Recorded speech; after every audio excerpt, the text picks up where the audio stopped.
Bismillahirrahmanirrahim. Assalamualaikum warahmatullahi wabarakatuh. Halo kembali, saya Muhammad Fatur Rahman dari kelas Manajemen Resort 2020 Universitas Muhammadiyah Makassar. Perkenankan, pada kesempatan kali ini saya akan mempresentasikan terkait proposal bisnis penjualan kue tradisional dari khas Makassar, yaitu Jalang Kote. Berikut penjelasannya. Perubahan gaya hidup yang terjadi pada masyarakat saat ini juga berpengaruh pada jenis makanan yang dikonsumsi. Banyak sekali masyarakat yang menjatuhkan pilihan pada makanan cepat saji atau junk food yang dirasa lebih praktis dibandingkan dengan jenis makanan lainnya. Masyarakat saat ini juga telah banyak yang melupakan tentang makanan tradisional yang berasal dari masing-masing daerah.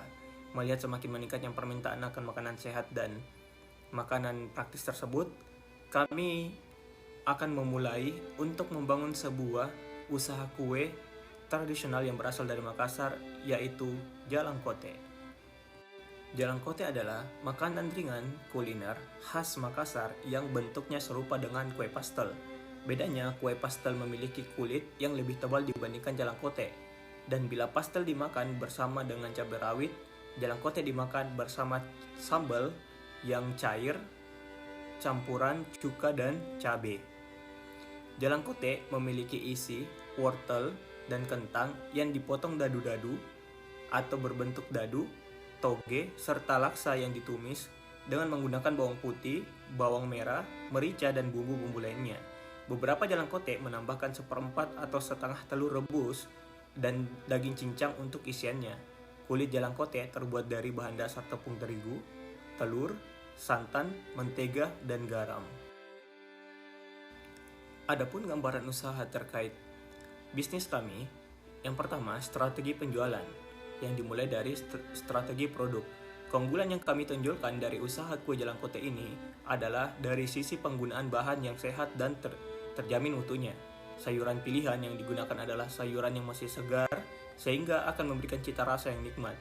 Hal ini bertujuan untuk menjaga kandungan vitamin dan nutrisi yang berada dalam kue tersebut. Bahan dasar kue ini tentunya tidak menggunakan bahan pengawet dan bahan kimia lainnya yang akan merugikan tubuh.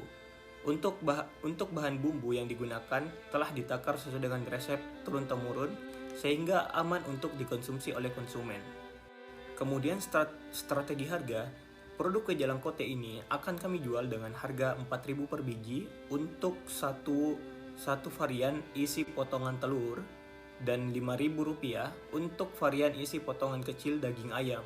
Harga ini cukup terjangkau dan tidak terlalu berbeda dengan harga kue Jalang Kote pada umumnya. Kami yakin bahwa dengan harga ini kue Jalang Kote tetap akan mendapatkan pelanggan. Strategi promosi yang kami gunakan yaitu untuk dapat memperkenalkan Jalang Kote ini ke masyarakat, kami akan mempromosikan produk secara online melalui beberapa sosial media dan juga secara offline di sekitar kota ini.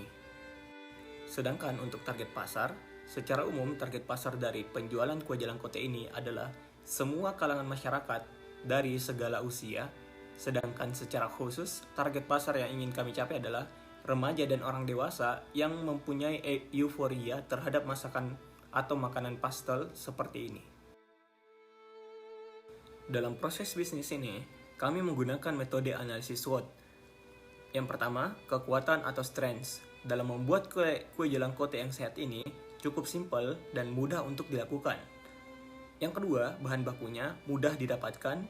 Yang ketiga, harga kue Jalang Kote ini cukup terjangkau sehingga dapat dibeli oleh semua kalangan masyarakat. Varian isiannya juga yang membuat rasa kue Jalang Kote ini jadi lebih enak. Namun terdapat kelemahan juga atau weakness. Yang pertama, lokasi jualan yang akan mempengaruhi daya beli masyarakat. Apabila cuaca buruk seperti hujan lebat, maka tingkat pembelian juga akan menurun. Dan yang ketiga, belum banyak orang yang menyadari rasa hidangan pastel ini dari berbagai varian isian. Untuk peluang atau opportunities, Jalang Kote merupakan cemilan yang banyak dicari orang ketika siang hari atau menjelang sore sebagai makanan selingan. Banyak disukai oleh segala usia, baik anak-anak, remaja, dewasa, maupun orang tua. kami memiliki inovasi dengan menyediakan varian isian baru yang belum dimiliki oleh penjual jalan kote lainnya, yaitu varian isi daging. Namun, ada ancaman atau threats yang akan mengancam proses bisnis ini, yaitu banyaknya pelaku usaha serupa yang juga memiliki inovasi dan varian yang dapat menarik minat konsumen.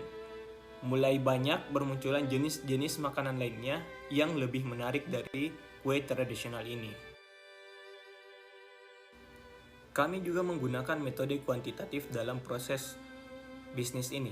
Data kuantitatif adalah data dari hasil penelitian yang bersifat terstruktur atau berpola, sehingga ragam data yang diperoleh dari sumber riset lebih mudah dibaca oleh peneliti.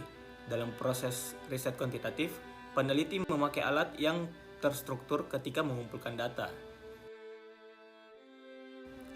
Dari data tersebut dapat kita lihat rata-rata penjualan kue jalan kote tiap bulannya cukup fluktuatif berdasarkan varian isinya.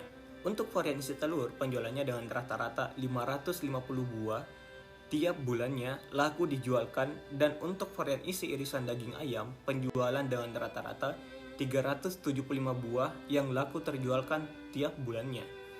Dari data tersebut, kita dapat menganalisa data penjualan kue jalan kote tiap bulannya, sehingga kita dapat menjadikan data tersebut sebagai acuan data untuk memperhitungkan atau memprediksi produksi dan penjualan ke depannya.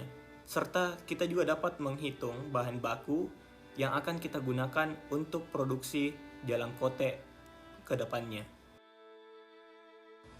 Nah, untuk sumber modal usaha, sebagai sumber modal untuk memulai usaha kue jalan kote ini adalah dari pemilik modal atau dari kami sendiri. Hasil yang didapatkan akan dibagi kepada karyawan pemilik modal dengan persentase yang berbeda sesuai dengan modal yang diberikan. Laba yang akan dibagikan adalah laba yang telah dikurangi oleh biaya produksi untuk berjualan kembali.